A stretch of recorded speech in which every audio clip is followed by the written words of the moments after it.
What up, Phone Wagoners? This is Ryan with PhoneWagon. We are at day 10 of our morning updates. Today we do have our Blue Bottle coffee again. Thank God we went back to that. I know everyone was freaking out. We went to Starbucks for a couple days. We're back at Blue Bottle, so have no fear. We're staying consistent though. Every day we're doing a morning update. We're having a coffee, and we're letting you guys know where we're at. We're just keeping the dialogue open.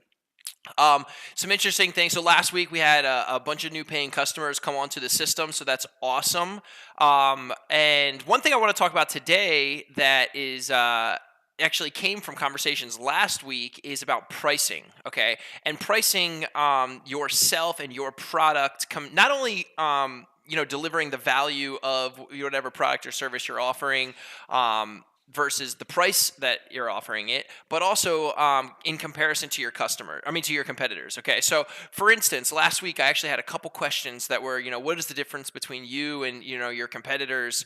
And one, you should never badmouth the competitors because it's actually a good thing when, at least in our industry, that people are using call tracking because one, it means that they're out there tracking their campaigns, they're seeing what's working, they're testing things. I mean, that's a win for the entire industry. It's awesome that they're just doing those things in general. It doesn't matter what tool they're using. So it's just awesome that they're doing that. And then two, you want them to actually look at all the different companies. You want them to have a fair comparison of, hey, there's this product, this product, this product. I mean, there's a bunch of different products out there, and I actually tell them every single time, hey, totally, there's a bunch of different products out there. At the end of the day, realistically, functionality-wise, we're all going to do pretty much the same thing. Yes, some of them have certain features that others don't have totally, but a lot of the customers that are coming that I'm talking to don't need too many bells and whistles. So at the end of the day, realistically, functionality wise, we're all going to do the same thing. Now, the difference is going to be a couple things. One, it's going to be support,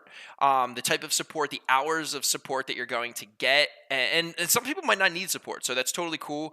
And then also, so not only hours of support and type of support, but also the quality of the support rep. So a lot of times there's, companies that are going to have just like what I would call a customer service rep, right? They just kind of hire them just to answer questions. They're not necessarily experts, right? So one of the things when I'm talking to customers, and usually it'll be later at night, which is, realistically when business owners can start to evaluate different tools and stuff. During the day, I mean, they're so busy, they're running their business, they're doing jobs, they're just like doing stuff where they can't really sit down and do a fair evaluation. So usually it's 8, 9, 10 p.m. at night. Sometimes on a Sunday, I'll be, talking to them on live chat or something like that, and they'll say, what's the difference? And I was like, well, at the end of the day, right now you're talking to the founder of the company at 9 p.m. on a Sunday. And a lot of them like that. And that is one thing that, and that's one thing that will justify a higher price point. Okay, maybe not too high of a price point, and I talked to someone last night and I said, look, they were like, tell me about your pricing, and I told them our prices, and they said, oh, well, one of your competitors is cheaper. And I was like, totally, like, absolutely, like, if you want a cheap solution,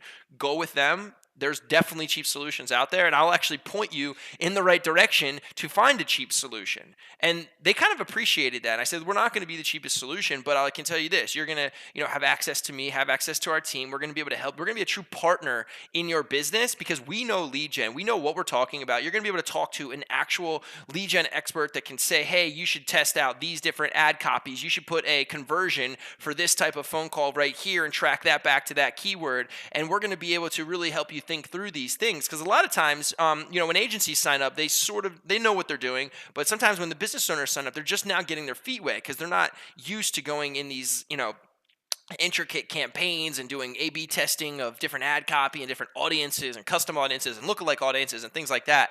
So that's one thing that you can get, and that's one thing that will justify, your price point. And again, I say this, and I say it to you guys. It's like, and actually, I have an interesting story, and I wrote an article about it, but you don't want to just go in and just start, fighting over price, right? Because it's just going to be a race to the bottom, and you're not going to deliver, if you don't build enough value on it, it's just going to be this commodity where it's like, well, who's the cheapest? Who has the cheapest solution? So build value around, one, your company, why they want to do business with your company, okay? And then two, build value around the quality of your product, right? the quality of the design, of the beautiful experience, of the communications, of the customer service, all of that, building value. That's why you're going to be able to justify your price points. Okay, don't just say, oh, this is this feature, price, and then it's only a pricing discussion where there's not a lot of value built, and you're not creating enough reason for them to want to pay a higher price. And after the conversation last night, when I told her, I was like, we're not going to be the cheapest solution, she totally appreciated that. Like, look, I totally appreciate that. I actually really like that your honesty, like that you said that. And now, she's still who knows if she's going to come on board as a paying customer. I don't know. That'd be awesome if she did. But we're definitely now in the top 3, and we'll see after some demos and evaluation what happens. But I think you guys, as PhoneWagon customers, prospective customers, whoever's watching, should do that and really build value around your company, yourself, your product before you get into this kind of pricing conversation. So anyway, have an awesome Monday. You guys are awesome. Love you. And we will see you tomorrow.